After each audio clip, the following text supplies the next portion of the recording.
All right, we'll get started here. Welcome, everyone. Happy New Year. Thanks for joining us. We'll begin the press conference with Timbers General Manager Ned Grabavoy. Before we jump into questions, Ned, if you want to start with anything. Thanks, Paloma. Thank you to everyone that's here this morning with us, both in person and online. Obviously, myself and a lot of others are incredibly excited as we start out the 2025 season. So thanks for being here, and we can open it for questions. All right, who would like to start? Amy? Hi, Ned. Hi. My question's not really focused on the players, but more structural organization that we talked about in the end of the year interview last year, particularly with the mental health providers and some of the stuff that the club is doing behind the scenes to take care of players. Can you elaborate on that and maybe fill us in on the hire? Yeah, so we've made multiple hires this offseason. I'm really excited about both hires. I know the rest of the staff is as well. We've hired Lacey Henderson. She will be our mental performance coach. We view this position as a part of our mental performance daily routine, sort of layering in with the rest of our performance. She's going to be a superstar at this club. There's no question about it. She's going to be a big addition to what we do and have a huge impact. We've also added Nate Cahoon. Nate is a go-getter. Nate's a guy that's going to help us in a lot of different areas, but we've hired Nate as our player care manager. So he will help supplement a lot of, additional care for players, their families, helping get players, onboarded and settled. All the new players that we have coming in, Nate is a big help to those to get them settled so that they can concentrate and focus on the field. We'll go next to Alex and then Tyson. Hey, Ned. MLS just announced their new intra-league cash-based player acquisition vehicle. I just want to get your thoughts on how you think that's going to impact transfers across the league and short-term and long-term, I guess. Yeah, good question. I think right now, in terms of just generalizing, how is it going to maybe impact both the MLS internal transfer market and maybe the shifts that happen with business that also comes into MLS. Some of that I think remains to be seen. Anytime they roll out a new initiative on that level, in that magnitude, I think there's some that probably right now are sitting back and waiting to see what that looks like. But for me personally, I think that this is a good initiative because I think now we're becoming more aligned with some of the biggest professional soccer leagues in the world. We're more aligned with really what the professional landscape of sports look like in this country as well. Provides additional opportunities. So it'll be interesting to see, as this rolls forward. Hey, Ned, you guys have been fairly active in the last few weeks and kind of rounding out the roster and shaping it. I'm curious now here mid-January, what's your level of satisfaction with where the roster is at currently? And then what's the situation with Evander? Yeah, I would say that the first part of that question, I would just say I'm pleased with where we're at because I think we're on track with the plan that was put in place. First, you got to have really difficult, honest conversations. That's coaching staff, that's Phil, myself, and others, to sit down, come up with what that plan looks like and identify how are we going to make the changes that can further improve the group. So I think we're on track to do that. We've had two really solid additions here, and I think we're going to look to make another key one here in the next few weeks. Once we have that in place, I think it's a little bit of getting into preseason, assessing the roster, assessing the group, looking at the team that we have in place. We have to assess a few draft picks that we have, that we're high on as well. We also have one or two homegrown players, that will be in consideration for first team contracts. So I think we're on track to do that. Obviously, you work in a world of unknown as well at times, which probably leads in a little bit, to your last question. And look, Evander currently is not with us in Portland. We've got both him and Anthony in Brazil. They are working through the final stages of completing their green card process, which is very important for us in terms of how we want to build the roster to make the additions that are needed. And so we're waiting for them to receive their documentation back that they need to travel back and to be cleared. And at this stage, we expect Evander to be back when he's cleared to travel. He's under contract here with us in Portland for another couple of years. So we'll get to that point. You talked about making another key addition, but maybe including that. Where else in the squad are you looking to strengthen or add depth before the season starts? Yeah, backline. And we've looked in a few different spots, and I think we have to make one key addition before the season starts. But then I also think, we may have the ability, depending on where the roster goes and takes shape, that if there's another, very quality defender, we would potentially look to add an additional one, prior to maybe even the close of the primary transfer window. So we're in ongoing conversations and negotiations with multiple players that we believe can be extremely important for this group. Hopefully we'll make progress on that over the next week or two, and get those players in to finish out preseason. And the club has made two big signings, one official, of course, in João Ortiz, another one reported in Kevin Kelsey. Kind of want to start with Kelsey. What separated him and what makes him kind of worth that $6 million in the club's eyes? Yeah, well, that position globally is it's such a challenge, and it is expensive. We've continued to try and look in that position, and we've looked in some different price ranges.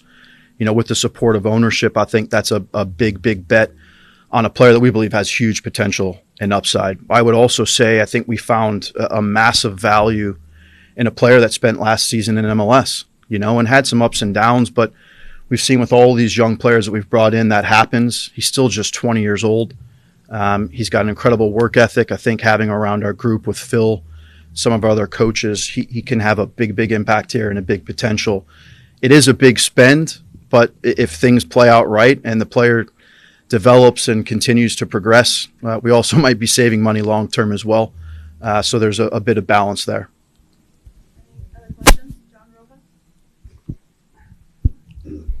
Thank you, Ned. I think this may be a hard one, but it's for the sake of clarity. In terms of Evander, if he is waiting for the green card, that means the club is absolutely invested on him because this is a long process and it's not easy to go through. So that means situations that happen at the end of the season and everything that he said publicly is patched up and he is on board with the project, because the rumors in Brazil is that he is staying behind, is that he is pushing an out. Yeah. And, if I were to just go off of rumors and on Twitter and some others, it would be tough to keep track of. Look, I was pretty clear in the press conference at the end of last season that I would still remain open to trying to find a path back towards Evander being in Portland and being happy with us. And I'm not closed off to that. But then again, we also have to do what's best for the club. And this is a big commitment to a player that we're building around. And it needs to be a mutual commitment. And with that, it's sort of how we go forward and try to build a roster that can compete and win. So we have to look at both scenarios, of what's best for the club, what makes sense for everybody. We'll continue to do that. In all honesty, there's obviously been some interest in Evander as well. So we have to continue to just sort of walk forward, but I wouldn't count anything out at this point. And with that in mind, just last one, do you expect any exit, any players leaving on this window? I believe there probably could potentially be another change or two just with players on the current roster that could potentially exit, yes. Ned, over here real quick, Guillermo with K2. Of course, expectations are always hard, right? But what are your expectations this year as far as team development, player development, and where would you like to see the team grow this year? Yeah, good question. I think, you look at this MLS season and you've got multiple competitions, right? And it's this long gauntlet of games and stretches, and you see the league with all the parity that it has, that you can have stretches where the team looks incredible and you can have stretches where you have a lot of questions. We put together a very good stretch last year for a number of games, but I think we also have to be honest that there's probably a lot of teams and in similar situations saying the same thing. That stretch needs to look longer than it did, for that period of time. And I would also say we can't go through stretches at this club of 8 or 10 games, where we're failing to pick up points. We don't have a win. I probably pointed to the beginning of the season, how we start a season, and making sure we try to start out a bit more aggressive and on the front foot. That's been a big focus of mine and Phil's, this offseason, to continue to try and do that. But I think really it's just to continue to try to gain consistency and build on some of the positive culture that we had last season. I think some of the new additions can help with that.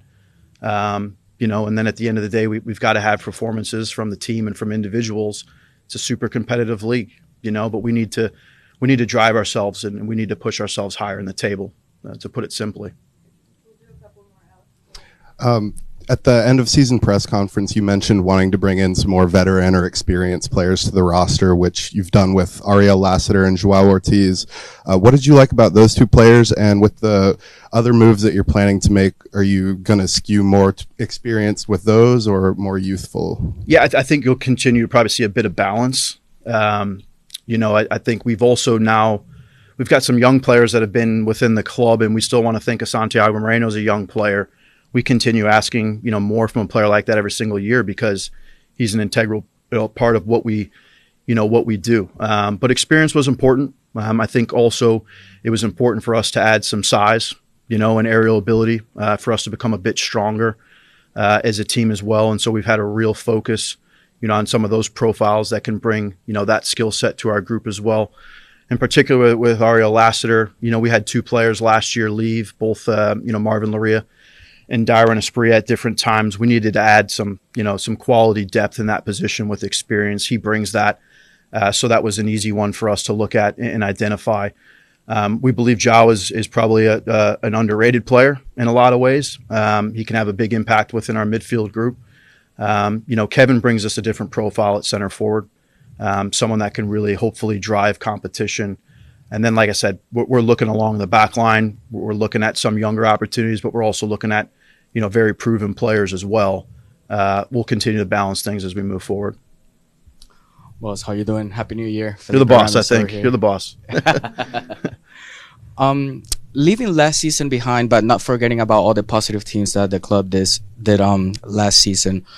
To my understanding, it's an important year for the club.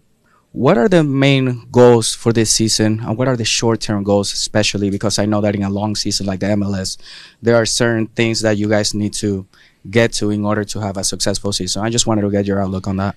Yeah, I think, I've probably touched on some number of areas where I feel like we've seen the progress and the change and really just even the evolution of the club, and I know when the season starts and the games happen and the fans are in the building, what really is important, right? This is professional soccer. It's professional sports. It's results. It's product on the field. I think the product on the field for long stretches of the season last year was extremely good, and maybe the results didn't quite match to that level. But this team has to be back in the playoffs, competing, not just back into the playoffs and wondering where we're going to go, but feeling like we can compete with the top teams in the league, and make a run in the playoffs. That's what has helped build one of the best fan base, here in Portland and in MLS. We have to continue to try to meet those standards, and we do have high expectations. I understand that. It's part of the reason why I love, being in Portland and working here. And I know Phil feels the same way. So we've got to continue to drive that standard. We know that there's expectations to win, and now as we start out, beginning of preseason, moving forward, the focus will be trying to qualify for the postseason with a stronger team that we believe can hopefully achieve something. Okay, we'll wrap it there. Thank you, Ned. Thanks.